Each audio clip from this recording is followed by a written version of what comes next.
Vamos a grabar. Hoy nos toca la energía 8, que es sobre el modelo Mander-Fleming. El modelo Mander-Fleming es una extensión o utiliza como base el ISLM, pero ahora está asumiendo de que nuestra economía tiene perfecta movilidad de capitales. Es decir, que estamos insertados en el mundo y por tanto la tasa de interés que tenemos es una tasa de interés que depende bastante de la tasa de interés internacional. Entonces, esta herramienta de mover nuestra tasa de interés ya se vuelve restrictiva, ya no podemos mover nuestra tasa de interés como queramos, sino estamos condicionados a lo que suceda en el resto del mundo. Entonces, la dirigida 8, hay un ejemplo bastante sencillo. En la pregunta 1, déjeme abrir.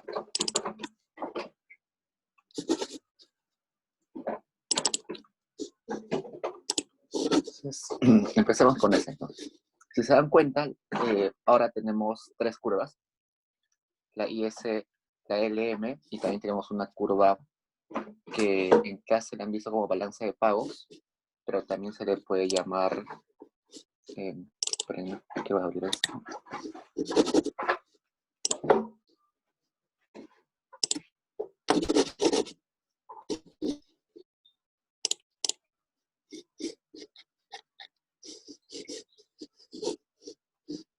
Y bueno, la dirigida la hemos llamado como la curva de perfecta movilidad de capitales.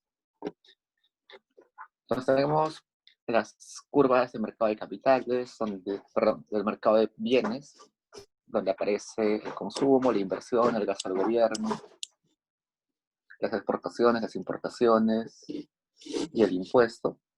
En el mercado de dinero tenemos la demanda de dinero y la oferta de dinero y el equilibrio. La tercera ecuación es la ecuación de equilibrio del mercado de dinero. Y finalmente tenemos una tasa de interés internacional que va a ser la que nos va a decir qué forma tiene nuestra curva de balanza de pagos, o que también se llama curva de perfecta movilidad de capitales. Entonces, resolvamos. Hemos resuelto las veces pasadas la ISLM y luego incluimos la nueva curva.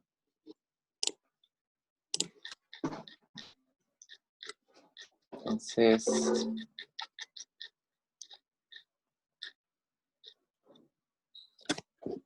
empecemos con la IS. Ejercicio 1. El mercado de bienes, a partir de la condición donde decíamos que demanda agregada es igual a consumo, más inversión, más gasto del gobierno, más exportaciones netas. Eso es todo lo que demandan los agentes en la economía. Para que el mercado de bienes esté en equilibrio, la producción tenía que ser igual a la demanda agregada. Reemplazamos los componentes ahí y tendríamos que Y es igual, el consumo nos dice que es 200, la inversión nos dice que es 0.75 por el ingreso disponible. La inversión nos dice que es 200 menos 25 veces R,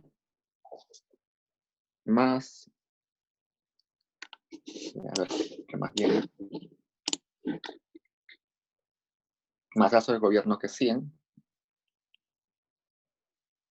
más las exportaciones que son 50 y menos las importaciones que también son 50. Reemplazando eso, sabemos que Y disponible es Y menos los impuestos, y los impuestos son 100. Con todo eso, pues tenemos que Y es igual a, sería 0.25 por Y igual a 425 menos 25R. Para hallar nuestra IS, simplemente despejamos R. Tendríamos que R es igual a 425 entre, 25 entre 0. Tendríamos que es 17 menos 0.01 por Y. Ya tenemos la IS acá. Luego vayamos al mercado de dinero. para hallar la LM. Y tenemos que nuestra demanda es Y menos 100R, es nuestra demanda de dinero, depende positivamente del PBI y negativamente de la tasa de interés. Y nuestra oferta de dinero es igual a 100 entre 2.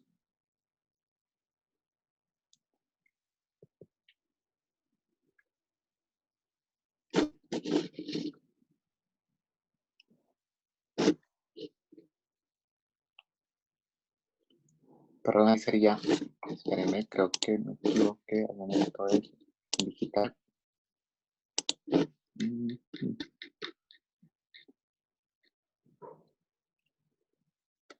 Debería ser 1000 entre 2. Corrijan eso, si no va a salir un número muy pequeño. Esa ecuación que tienen ahí de ms entre p sería 1000 entre 2. Y no nos va a salir un resultado muy pequeño. Entonces 1000 entre 2 sería 500. Entonces tendríamos y menos 100R es igual a 500. Despejando R, tendríamos que la LM es igual a R igual a 0.01Y menos 5. Entonces nuestra IS tiene pendiente negativa, nuestra LM tiene pendiente positiva, hasta ahí vamos bien.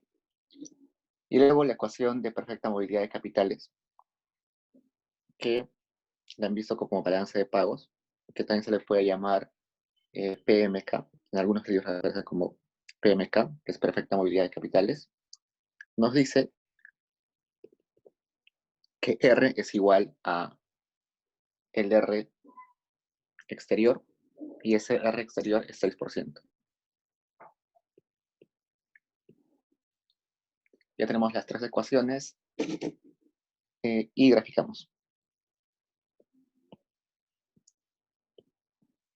A este lado siempre el R, a este lado siempre el Y. Tenemos que la IS es negativo, ¿sí? La LM es positivo con intercepto negativo, es decir, empieza por acá.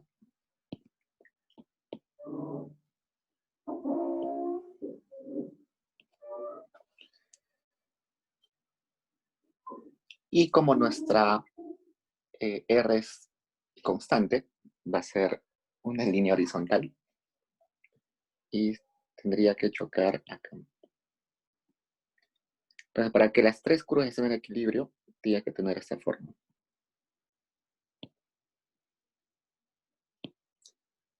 Ya. Esta sería nuestra balanza de pagos.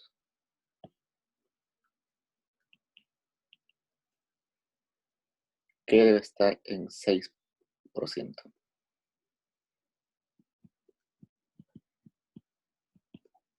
Entonces, ahí estaríamos en equilibrio.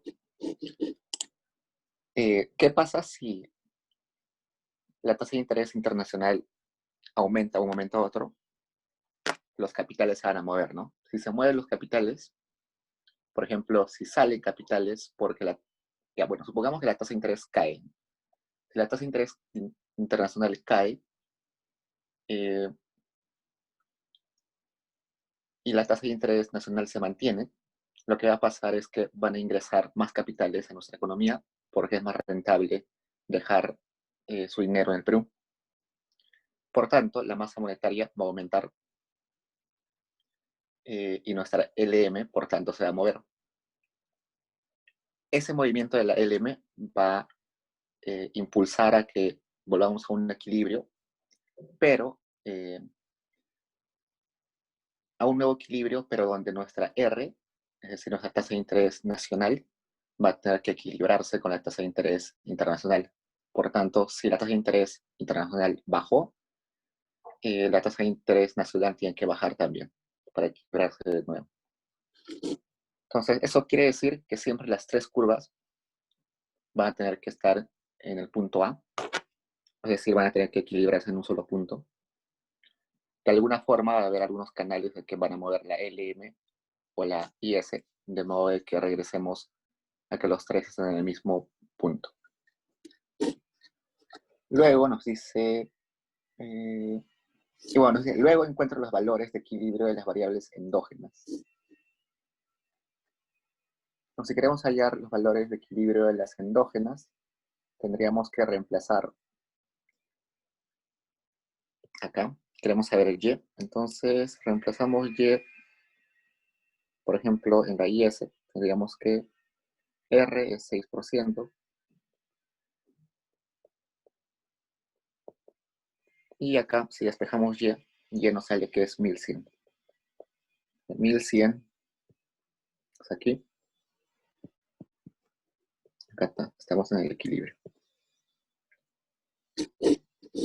En la parte B nos dice, explique y grafique los efectos de un incremento de la tasa de interés extranjera en 2% y encuentre los nuevos equilibrios, si es que lo son, asumiendo que se sigue un régimen de tipo de cambio fijo. Vayamos a la B. En la B nos dice que nuestra tasa de interés internacional va a aumentar en 2%. La variación de la tasa de interés internacional va a ser 2%. Entonces, la tasa de interés internacional se eleva, habrá una salida de capitales. Entonces, vamos a ver, tasa de interés internacional, habrá salida de capitales, porque los activos extranjeros serán más relevantes que los domésticos, ¿no? Un inversionista va a ganar más dinero si deja su plata en el exterior, porque le pagan, en este caso, 8%. Entonces, lleva todo su dinero al exterior. Esto genera una presión al alza del tipo de cambio, es decir, va a haber una presión a que nuestro tipo de cambio se eleve. ¿Por qué? Porque al salir capitales, las divisas se van a hacer escasas en la economía nacional y por tanto, como cualquier bien, si se vuelve escaso, su precio sube, ¿no? Entonces el precio del dólar sube, generando una presión al tipo de cambio, que es lo mismo a decir que es una devaluación del sol, ¿no? Una devaluación del sol. Es decir, el sol está valiendo menos.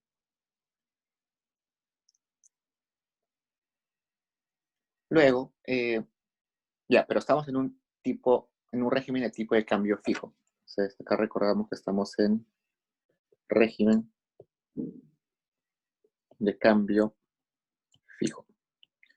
Si estamos en un régimen de cambio fijo, esta presión a que el tipo de cambio aumente solamente se debe quedar en una presión y tenemos que ver la forma de mantenerlo constante.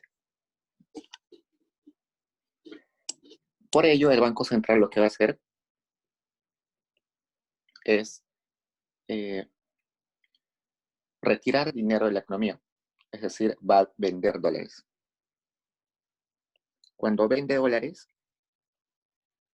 lo que está haciendo es quitar soles de la economía y meter dólares en la economía. Entonces, si metes dólares en la economía, el dólar se hace, hay más dólares en la economía, con lo cual relajas esa presión al alza del tipo de cambio.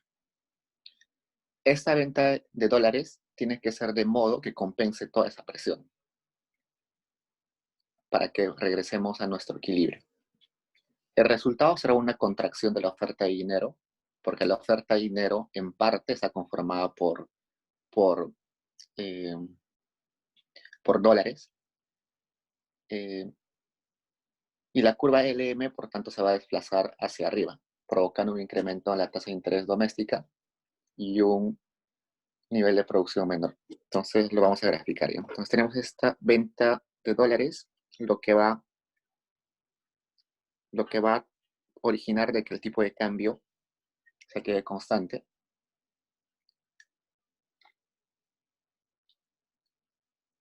Pero, al momento de hacer eso, nuestro Banco Central lo que ha hecho es mover la LM, ¿no? ¿Por qué? Porque ha movido nuestra oferta de dinero. O sea, ha hecho caer su oferta de dinero para comprar dólares, para vender dólares, y de ese modo ha movido la LM. Se ve más claro si lo dibujamos. Mejor en el gráfico anterior. Entonces, el primer paso es que la tasa de interés internacional sube. Tenemos este nuevo BP, que vamos a llamar BP.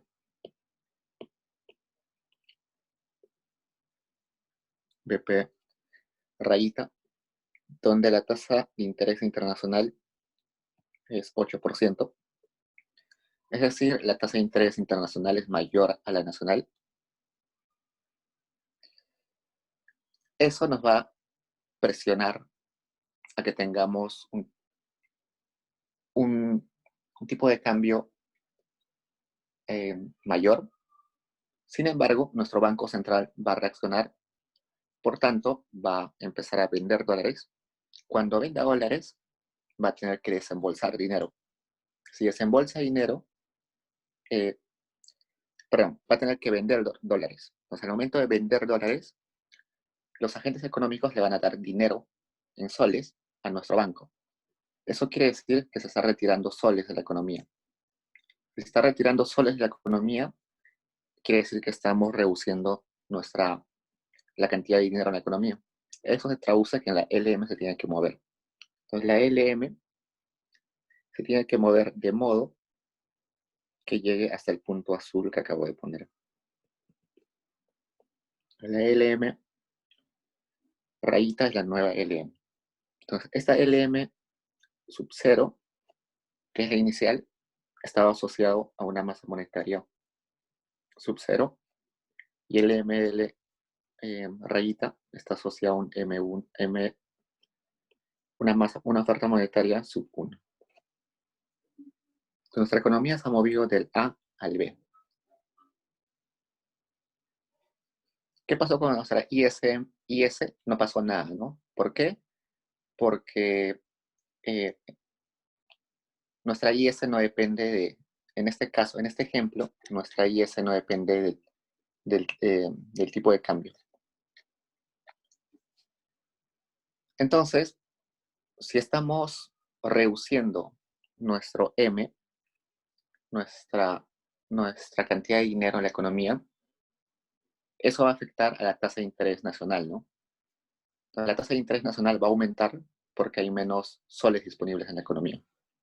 Entonces, ese R nacional que estaba en 6, ahora va a subir hasta 8. Voy a cambiar de color. Entonces, este R sub 1 aumentó a 8. Y con eso se equilibra la tasa de interés internacional y la tasa de interés nacional. En ese punto de equilibrio, que es el B, ya no entran ni salen dólares. Estamos en un nuevo equilibrio. Y en ese nuevo equilibrio tenemos un nuevo Y de equilibrio. El nuevo Y de equilibrio tendríamos que reemplazar en...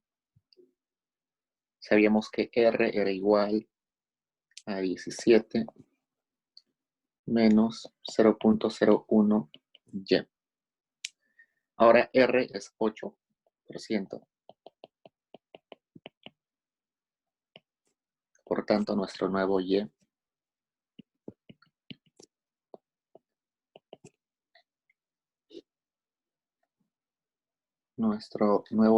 va a ser 900. 900 quiere decir que se reduce. También podemos ver cómo cambia nuestro M. Hemos visto que inicialmente teníamos un M sub 0 y un M sub 1. Nos vamos a ver cuánto se tiene que mover el M, de modo de que hemos llegado al punto B.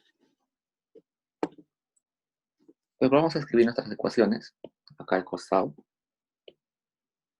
Y tendríamos lo siguiente. Nuestra curva IS, que era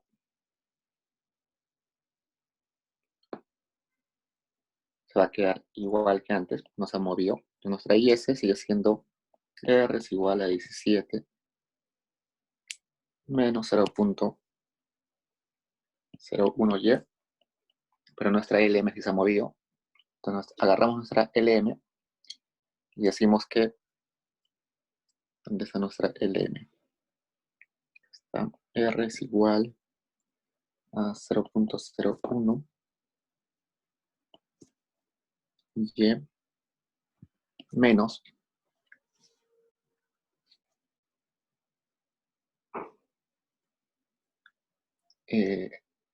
¿dónde está mi M?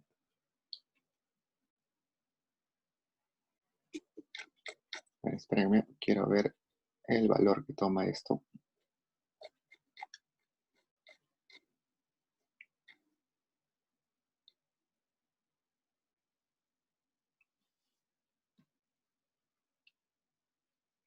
Ok, y acá tendríamos menos,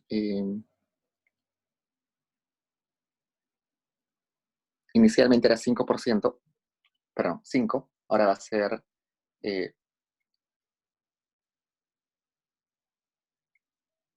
espérenme, 5, 2,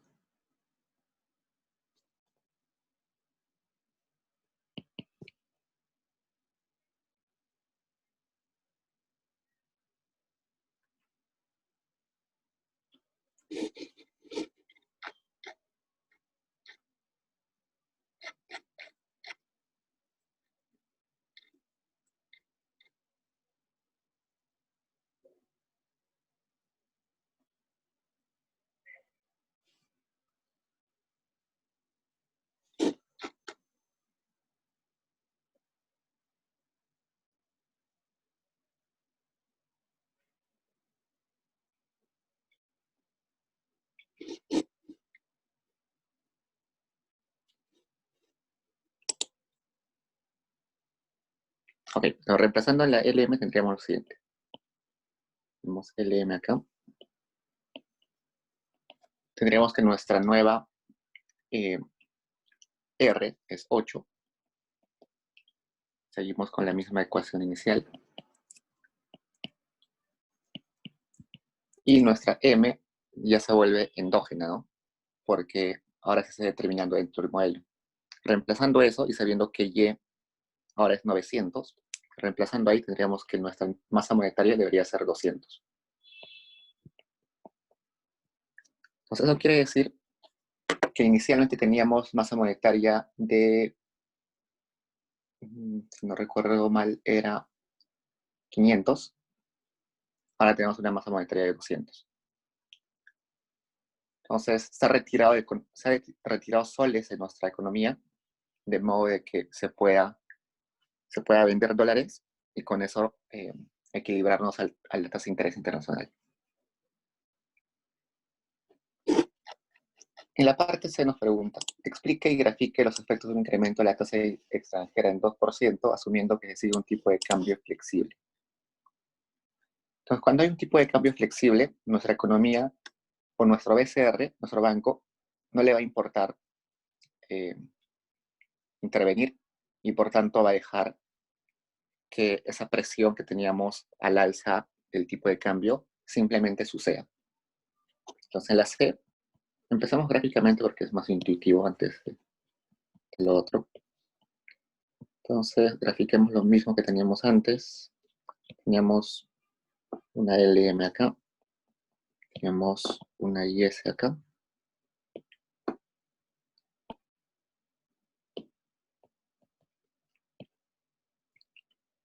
Y teníamos la balanza de pagos acá, en 6%. Entonces, resulta que si la tasa de interés internacional sube 2% hasta 8%, estamos acá. En esa nueva línea entrecortada, la tasa de interés internacional es mayor a la nacional. En ese caso, también van a salir los dólares, porque es más rentable tener dólares en el exterior. Por tanto, el tipo de cambio va a querer aumentar y como el Banco Central no se lo va a restringir, va a aumentar normal. Entonces aumenta el tipo de cambio, se aumenta el tipo de cambio y el Banco Central no hace nada, eso va a afectar a nuestro mercado real, ¿no es cierto? Ese efecto del tipo de cambio se traslada al mercado real exactamente de las exportaciones netas. Entonces, han visto en clase que si tenemos un aumento en el tipo de cambio, las exportaciones netas van a aumentar. Básicamente porque las exportaciones tienen un efecto mayor que las importaciones. Esto lo vamos a ver, creo, en la siguiente pregunta, donde nos dice cuáles de los efectos ganan. Pues por el momento, vamos a decir que las exportaciones netas mejoran por ese tipo de cambio mayor, y eso se traduce en un desplazamiento de la IS. La IS se va a mover poco a poco hasta llegar a este punto. Entonces, este IS sub 1, estamos en el punto B, hemos pasado del A al B. En ese nuevo punto B vamos a estar en un nuevo equilibrio. En el equilibrio A estábamos en 1100, ¿no? En el punto B vamos a ver en qué valor estamos. Entonces, en un régimen de tipo de cambio flexible, ante un incremento de la tasa de interés extranjera, se hace más atractivo tener tu dinero afuera y por tanto salen los dólares, con lo cual la demanda, por lo cual la moneda, el sol, se deprecia, que es lo mismo a decir que el tipo de cambio sube. Las exportaciones netas mejoran porque el tipo de cambio es mayor. Esto sucede porque las exportaciones se hacen más competitivas. ¿Eso qué quiere decir? Que si nuestro exportador de polos vendía $5, si el tipo de cambio antes era 2, por ejemplo, al transformar sus dólares a soles, le daban 10 soles. Ahora si sube a 3, el tipo de cambio sube a 3, va a recibir 5 por 3, 15. Es decir, al momento de hacer el tipo de cambio, va a recibir más soles por la misma cantidad de dólares que tenía inicialmente. Entonces, eso hace que sea más competitivo las exportaciones, de modo que las exportaciones netas aumentan, la demanda agregada aumenta, por tanto, y la IS se desplaza, como hemos visto en el gráfico. Esto genera un aumento, primero, en el producto, ahora estamos en el producto B, pero también genera un aumento en R. ¿Y por qué el aumento en R? Por lo siguiente. Al aumentar las exportaciones netas, también aumenta el producto. Al aumentar el producto, también aumenta la demanda por dinero, porque estamos haciendo más transacciones. Entonces, la demanda de dinero aumenta, y si la demanda de dinero aumenta, aumenta el tipo de interés, ¿no? La gente quiere más dinero.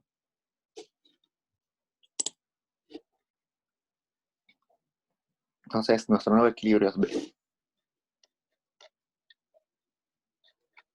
Y ahora quiero que recuerden en este punto su condición Marshall-Lerner. ¿Alguien me puede confirmar si hicieron la condición Marshall-Lerner en clase?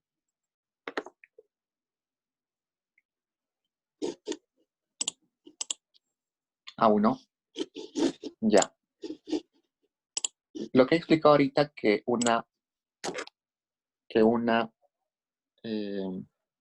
aumento del tipo de cambio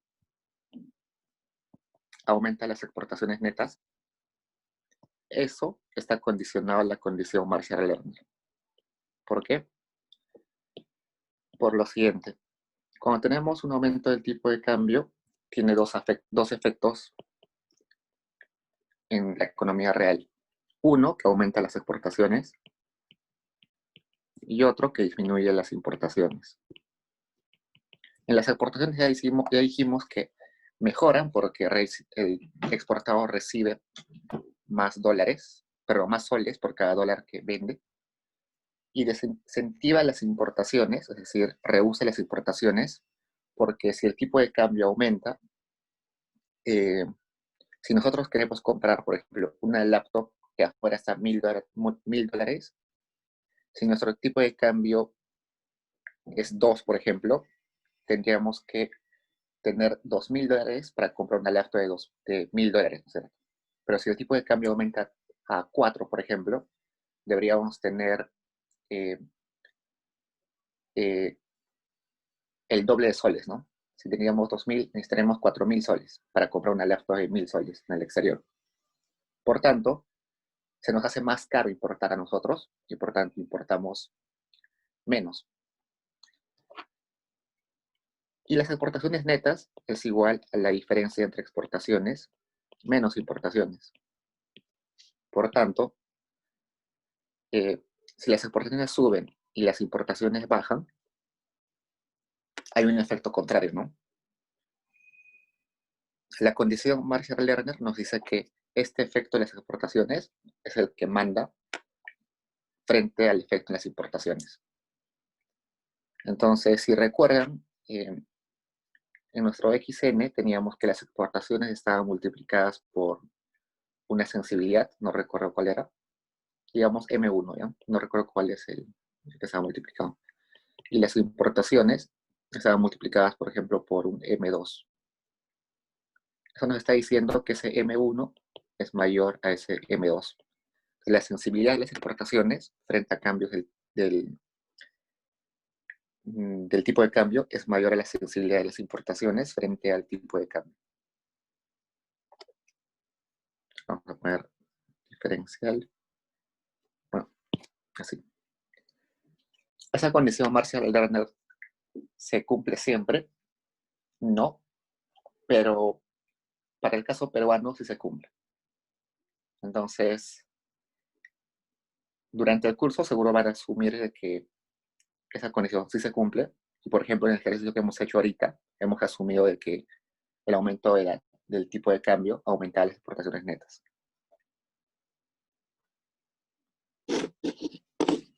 Entonces, pasemos al ejercicio 2.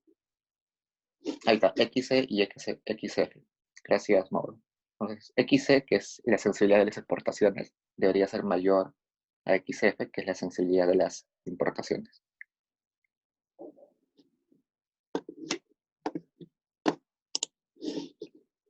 Entonces, pasemos a hasta ahí tienen preguntas, chicos.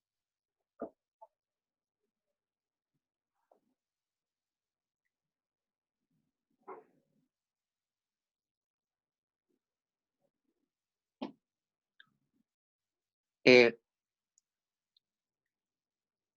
en el Perú se cumple más, según Rick me pregunta por qué en el Perú se cumple.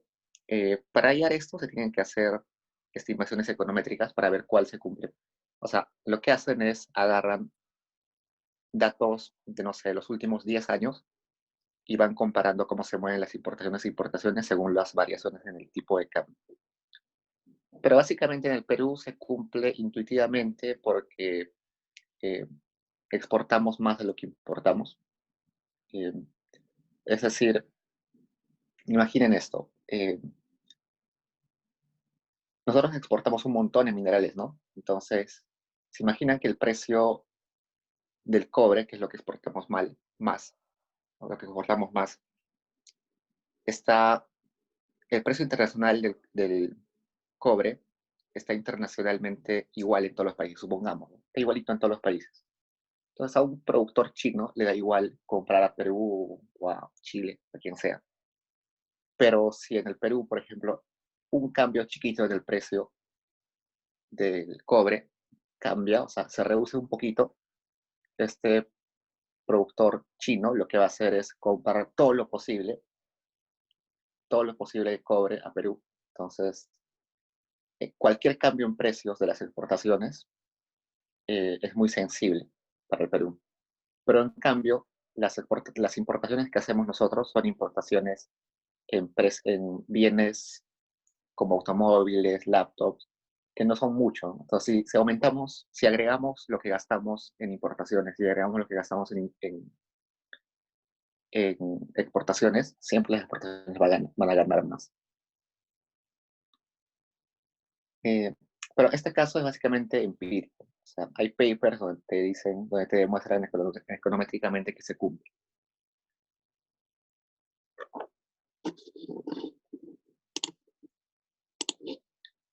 La pregunta 2 nos dice lo siguiente. Responda a las siguientes preguntas. Asumiendo una tasa de interés en soles de 3%,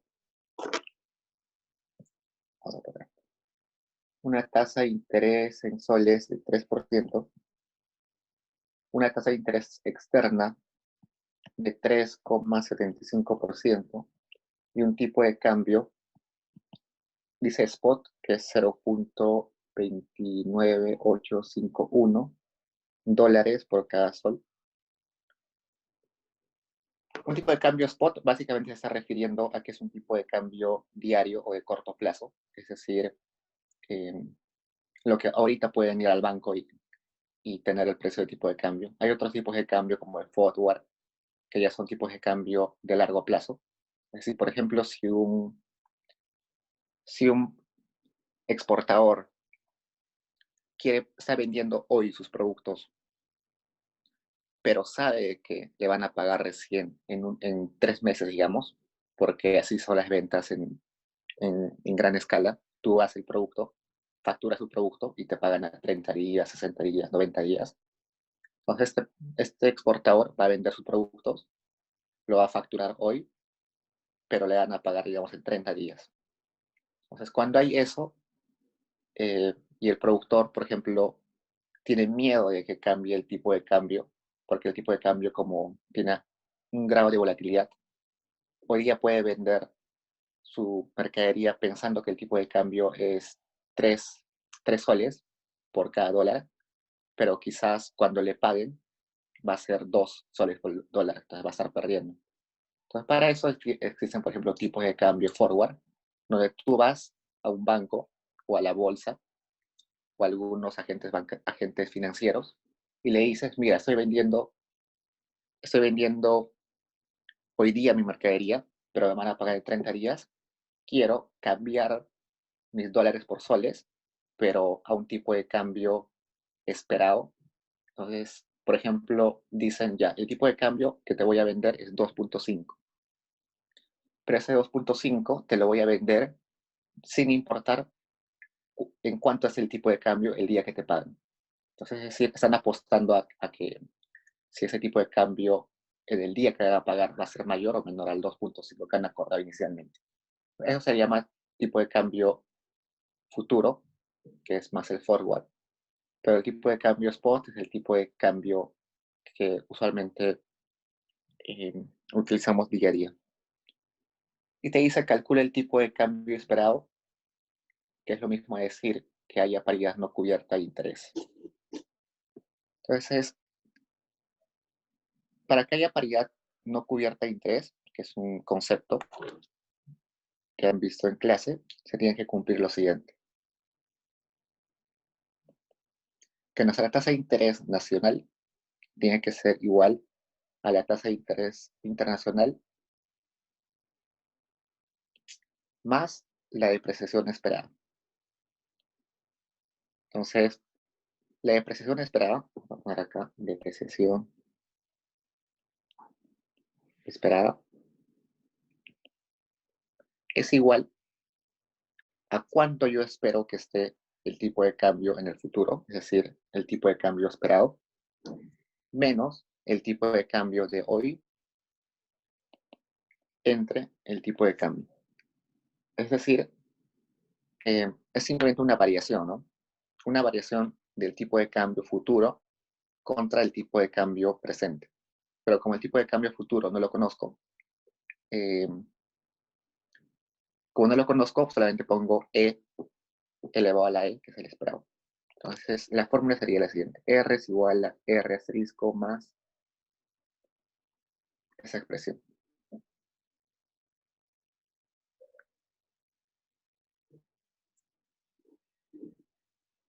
O sea, eso se le va a llamar la paridad no cubierta de la tasa de interés. Paridad no cubierta de la tasa de interés. Según los datos, tenemos que el tipo de cambio en dólares por soles es 0.29851.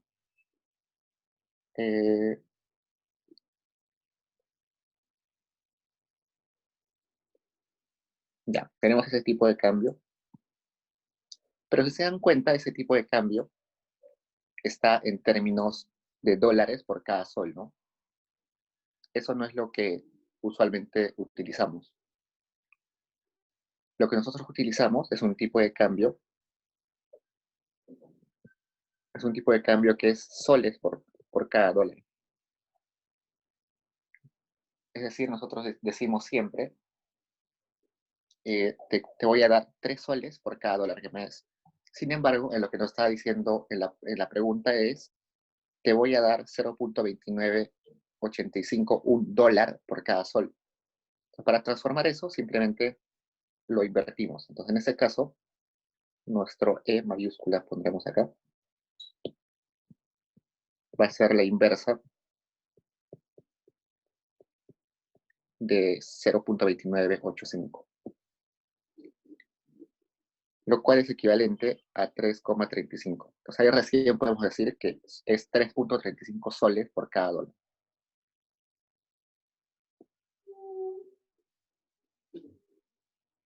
Una vez con eso, reemplazamos en nuestra fórmula, sabemos que la tasa de interés nacional es 0.03, la tasa de interés internacional es 0.0375, pues igual.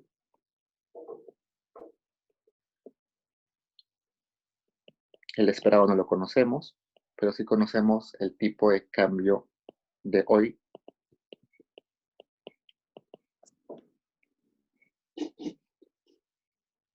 Y despejando eso nos sale que el tipo de cambio esperado es 3,325.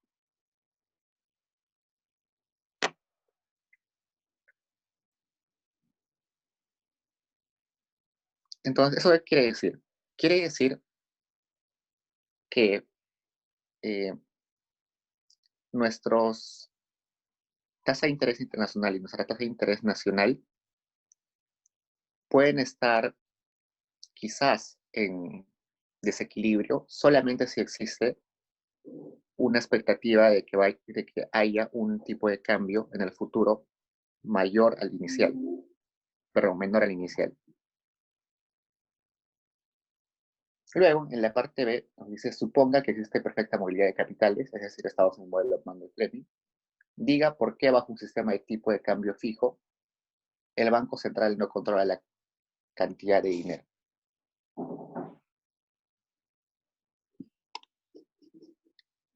Ya, en el modelo Mandel-Fleming, es decir, con perfecta movilidad de capitales y con tipo de cambio fijo, lo que se está haciendo es agarrar nuestra ISLM y aumentarla un enfoque de la balanza de pagos, ¿no? Según este enfoque, el mercado monetario se equilibra con las variaciones de reservas internacionales. Entonces, para que se equilibre el tipo de cambio fijo, nuestro Banco Central lo que hace es agarrar las reservas internacionales, las RINs, y con eso hace transacciones de compra y venta de dólares para mantener el tipo de cambio fijo. En este nuevo modelo, el tipo de cambio es tomado con una variable exógena. Es decir, el tipo de cambio E tiene que ser constante, por tanto es exógena. Y las variables que se determinan en el modelo es primero el producto, es decir, Y. La endógena sería Y, sigue siendo la endógena. Y además las RINs. ¿Por qué? Porque las RINs se están moviendo ahora para comprar y vender dólares. Pero estas RINs son parte de nuestra oferta monetaria. La oferta monetaria es igual a todo el dinero que circula en la economía, pero también está eh, compuesto por las RINs. Entonces, se le dice a todo eso como crédito interno neto, que es todo lo que está circulando en la economía, más las RINs, las reservas internacionales netas. Entonces, si les preguntan cuáles son las endógenas en el modelo Mandel-Fleming con tipo de cambio fijo, pueden decir que es el producto y las RINs, o también pueden decir que es el producto y la oferta de dinero. Es lo mismo, porque las RINs son parte de la oferta de dinero. Entonces, como el Banco Central debe defender el tipo de cambio para que no se mueva, hace uso de las reservas internacionales que posee, de modo que satisfaga el exceso o la falta de divisas en el mercado cambiario. Con esta operación, el Banco Central deja de tener control sobre la oferta monetaria. Si recuerdan, esta MS en nuestro modelo ISLM era una exógena, ¿no? Era una exógena porque la determinaba el Banco Central. Nosotros no podíamos hacer nada. En este caso, en ese modelo, SMS se vuelve una endógena porque el Banco Central está obligado a actuar y moverla de modo de que no se incumpla con el supuesto de tipo de cambio fijo. Entonces, la diferencia con el ISM normal es que esa MS ya no es exógena, sino ahora es una endógena.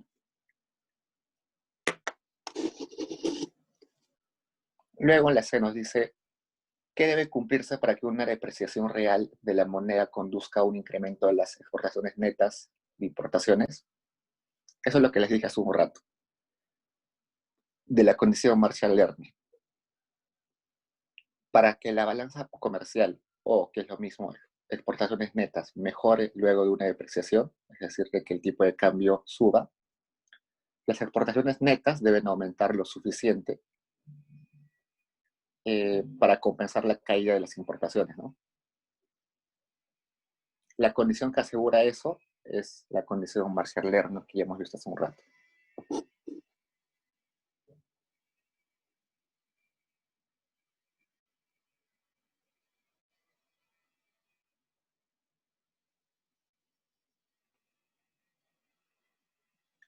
Y pasemos a la D.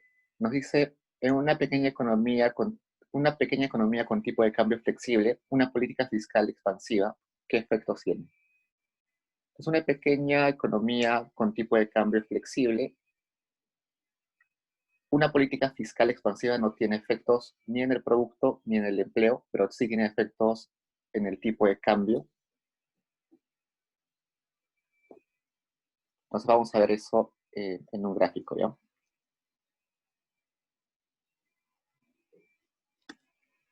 Aunque ya teníamos el gráfico acá, creo.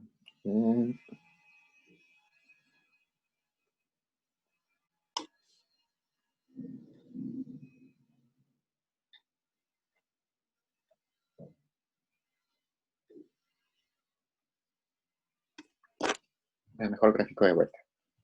Pues teníamos una economía pequeña,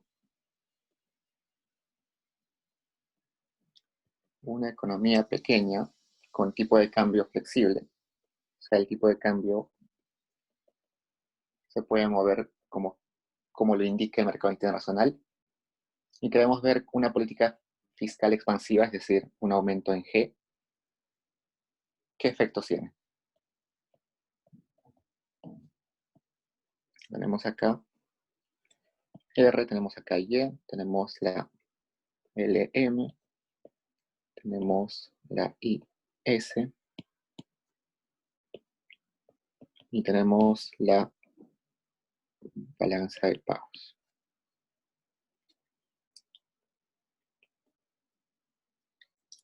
Es una política fiscal expansiva, lo que hace es lo siguiente. Recordamos nuestro IS-LM y sabemos que si aumenta el gasto del gobierno, nuestra IS se desplaza hacia este lado. Entonces el IS sub 1. El IS sub 0 estaba asociado a un gasto del gobierno 0 y la IS sub 1 está asociada a un gasto del gobierno 1. Entonces, nuestro equilibrio inicial, que es el A, tenía un Y acá, un Y de equilibrio, y había una tasa de interés nacional igual a una tasa de interés internacional. Cuando aumenta cuando se desplaza nuestra IS, parece, si solamente tendríamos un modelo ISLM, tendríamos que movernos a este punto B. Sin embargo, si dejamos que suceda eso, lo que va a pasar es que vamos a tener una discrepancia con con la tasa de interés internacional.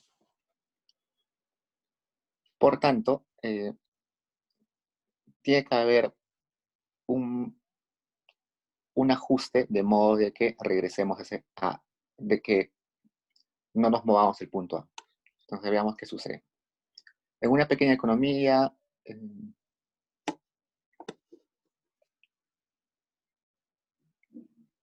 ya veamos esto. ¿Cómo hacemos? Ya. Un aumento en G genera lo siguiente. Aumenta la demanda agregada, por lo tanto, al generarse una discrepancia entre demanda agregada y producto, se tiene que aumentar el producto. Sin embargo, perdón, y eso si lo llevamos al mercado de em,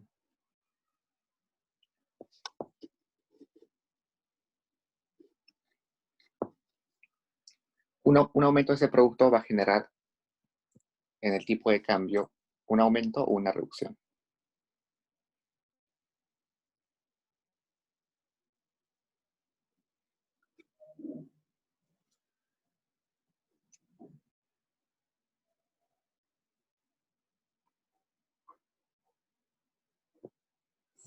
Entonces veamos qué sucede. En el punto B sucede lo siguiente. La tasa de interés nacional es mayor a la tasa de interés internacional. Entonces hay una presión a que nuestra tasa de interés nacional sea mayor a la internacional. Si sucede eso, vamos a poner esto. Si sucede eso, van a entrar eh, dólares a la economía, y si entran dólares a la economía, nuestro tipo de cambio se va a reducir, ¿no? Va a ser más barato cada dólar. Si se reduce el tipo de cambio,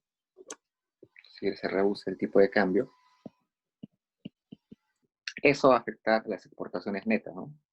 Y según la condición Marshall-Lerner, si afecta las exportaciones netas, con el tipo de cambio van a reducir las exportaciones netas.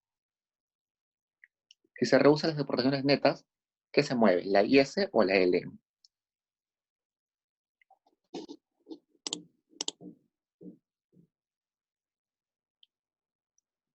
La IS, exacto. Entonces, primero nos hemos movido de la IS sub 0 a la IS sub 1, pero ahora tenemos que regresar nuestra IS a una IS sub 2 asociada al gasto nuevo y a una exportación neta nueva. Entonces, con eso, del A estábamos por pasar al B, pero por ese ajuste por el tipo de cambio, vamos a regresar de vuelta al A. Eso quiere decir que nuestra IS no se va a alterar, de modo de que vamos a regresar al equilibrio inicial, y en neto, nuestra producción no ha cambiado en nada, nuestra tasa de interés no ha cambiado nada, porque hemos regresado al punto A, pero nuestro tipo de cambio sí ha variado, ¿no? Y se ha reducido. Entonces ahí teníamos alternativas, creo, en el ejercicio.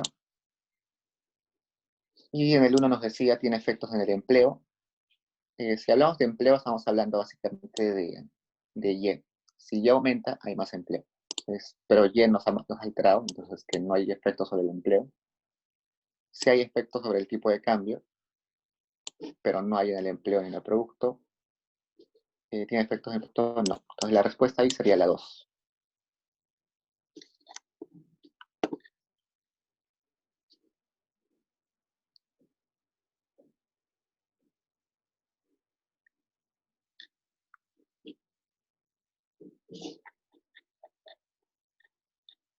¿Hasta ahí tienen preguntas, chicos?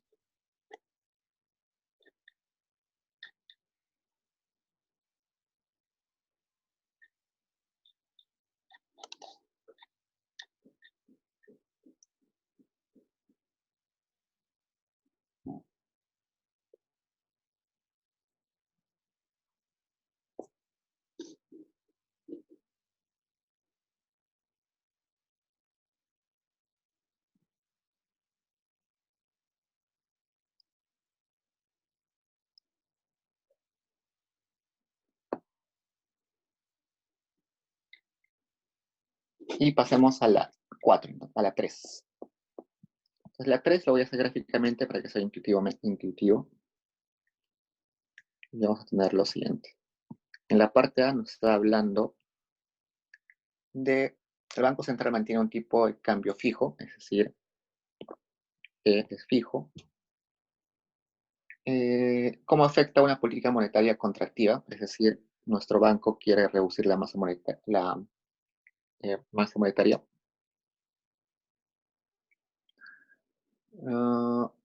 ¿Qué más?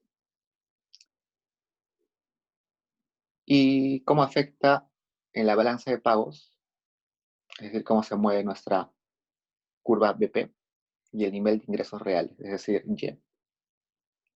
Queremos saber cómo varía la balanza de pagos y cómo varía nuestro Y estando en un tipo de cambio fijo. Ya, tenemos R acá, tenemos Y acá, tenemos la LM acá,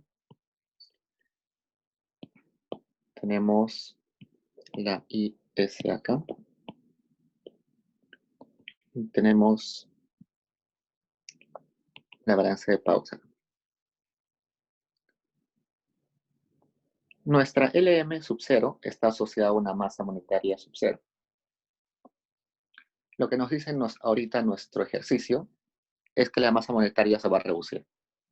Si revisamos nuestra curva LM, que ya la hemos visto varias veces, si se reduce la masa monetaria, nuestra LM se mueve hacia la izquierda, ¿no? Entonces nuestra LM se mueve hacia acá. LM sub 1 sería M1 menor a M0. Entonces, hay una presión que tenemos que vamos a pasar del punto A al punto B. En el punto A sabemos que la tasa de interés nacional es igual a la tasa de interés internacional. Pero por ese cambio en la masa monetaria, en el punto B tendríamos una presión a que nuestro R sub 1 sea mayor a nuestro R sub 0. Es decir, nuestra tasa de interés está aumentando. Eso quiere decir que nuestro R sub 1 es mayor al R internacional. Entonces, si eso sucede, si el R sub 1 es mayor al R internacional, las divisas van a entrar a la economía porque es más atractivo depositar tu dinero en un banco que te paga una tasa de interés mayor. Entonces, entran divisas. Si entran divisas, los dólares hacen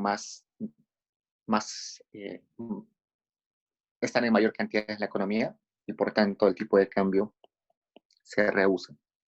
Perdón, habría un tipo de cambio, una presión a que se reduzca el tipo de cambio. Pero como el Banco Central no quiere que se mueva el tipo de cambio, no va a dejar que esa presión suceda. Y para contrarrestar eso, lo que va a hacer es mover las RINs, que es lo mismo, como dijimos, mover las RINs, como las RINs son partes de nuestra oferta monetaria, va a ser lo mismo a que va a mover nuestra oferta monetaria. Entonces, para regresar al equilibrio donde R es igual a R internacional, va a tener que aumentar la masa monetaria, es decir, va a vender dólares, va a vender dólares de modo de que en nuestra economía, a ver, esperen, acá tenemos R1 mayor R asterisco, acá sale que ya entra en dólares.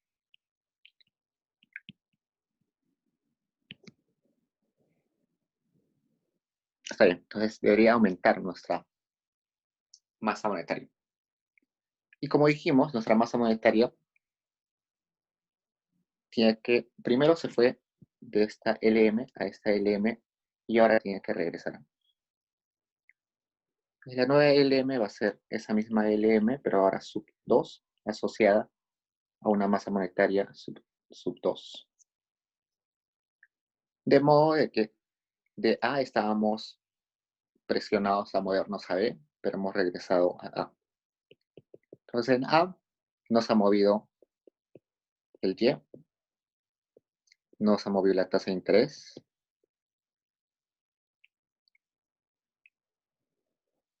y tampoco se ha movido el tipo de cambio, ¿no? Lo único que se ha movido es la masa monetaria que hemos tenido que mover para regresar a nuestro punto inicial.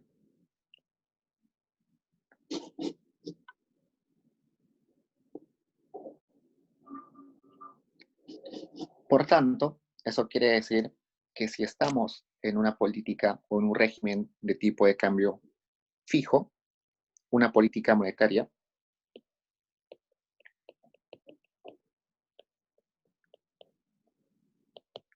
no sirve para aumentar el producto. Entonces estaríamos, si nosotros tendríamos una política, si nosotros tuviéramos actualmente una política de cambio fijo, no serviría de nada que el Banco Central haga su política monetaria. Hoy no sirve la política monetaria exactamente porque nuestro tipo de cambio no es fijo, sino es flexible. Luego en la parte B nos dice lo siguiente. Explique cómo una política monetaria contractiva afectaría la balanza de pagos de una nación y el valor de la moneda en un régimen de tipo de cambio flexible. Entonces ahora pasamos al modelo flexible.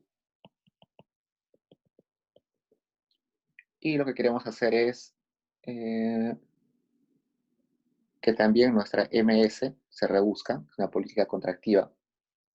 Y quiere ver qué pasa con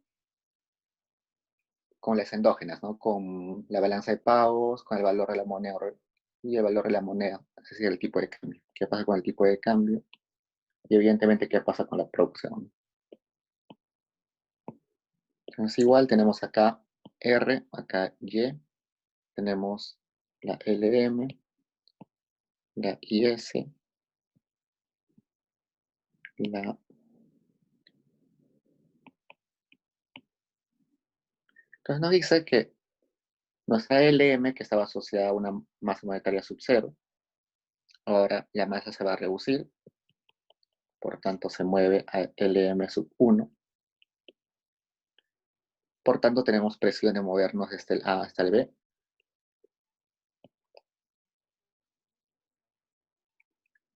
En este punto estamos con R es igual a R asterisco. Pues queremos movernos del A al B. ¿Qué sucede? Pero no podemos porque tenemos que respetar el R tiene que ser igual al R asterisco. Entonces veamos lo siguiente. El MS se reduce. Por tanto, ¿qué sucede con la tasa de interés nacional? Si hay menos soles en la economía, la tasa de interés nacional se eleva, ¿no? Si se eleva la tasa de interés nacional, sucede que va a haber una discrepancia, porque la tasa de interés nacional va a ser mayor a la tasa de interés internacional, lo que va a generar que haya una entrada de capitales, de divisas. Si entran divisas, va a haber un montón de dólares en la economía, y por tanto el tipo de cambio va a caer. Si cae el tipo de cambio, eso va a afectar en nuestra economía real, con que nuestras exportaciones se van a reducir por el efecto Marshall-Lerner. Este efecto en la economía real se refleja en nuestro gráfico cuando se mueve nuestra IS, porque en la IS está las exportaciones netas. Entonces esta IS, que estaba asociada a una exportación neta sub cero, se va a mover acá a una YS sub 1 asociada a una exportación neta sub 1. Y de ese modo regresa al C. Perdón, de ese modo se mueve al C. Y en ese C ya hemos regresado a que nuestro R es igual al R asterisco. Es decir, esa discrepancia que estoy marcando ahorita se ha corregido. En ese nuevo punto sucede que el Y se ha reducido, es decir, la variación de Y es negativa. El tipo de cambio se ajustó y tuvo que ser una variación negativa. ¿Qué más? Nuestra R no se mueve por nada, es igual a 0. Y nuestra balanza de pagos tampoco se ha movido porque sigue siendo la misma curva. Sí. Entonces, ¿qué hace? Entonces, en el caso de un modelo o un régimen de tipo de cambio flexible, una política monetaria sí sirve, ¿no? En ese caso era una política monetaria contractiva que ha hecho que la producción se reduzca, pero si hubiera sido una política monetaria expansiva, hubiera hecho que nuestra producción aumente. Entonces, en este modelo sí sirve la política monetaria. Entonces, ese es el objetivo de esta PDF, que vean que la política monetaria es útil solamente bajo uno de los regímenes y es totalmente innecesaria en el otro régimen. Seguro que en la siguiente clase vamos a ver unos ejemplos de política fiscal y vamos a complejizar un poquito más el modelo. ¿Así vienen preguntas, chicos?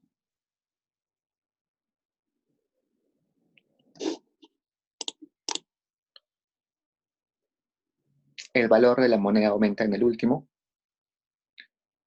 Claro, si se ha reducido el tipo de cambio, quiere decir que el sol se ha apreciado. Entonces, diríamos que había una apreciación del sol en este caso.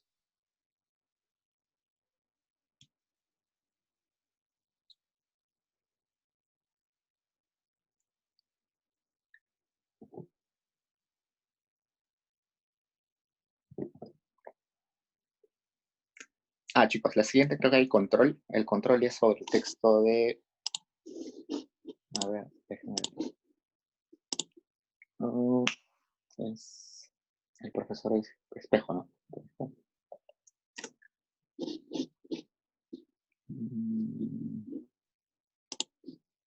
Ok, el control 6 es sobre el texto de Tyson y DeLong. El control 7 sobre el texto de Dancourt. Y el control 8 sobre el texto de Banca Central del IMFI. Se los pongo aquí en el chat. Entonces, nos quedan 3 controles, el 6, el 7 y el 8. Ahí están los textos para cada control. El control 6 va a ser idéntico a los controles anteriores, preguntas para escribir. El control 7 y el control 8 va a ser para marcar, pero al menos una va a ser para escribir. Y como ya se dan cuenta, en los controles ya no vienen ejercicios. Cuando poníamos ejercicios en el control 2, creo, fue demasiado largo. Es que solamente va a ser para escribir o para marcar.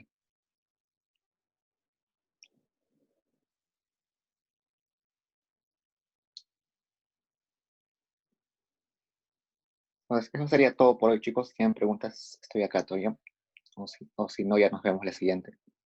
Igual me pueden escribir si tienen dudas. Si quieren repasar más sobre Mandel-Fleming, el texto el texto que están utilizando ustedes es el profesor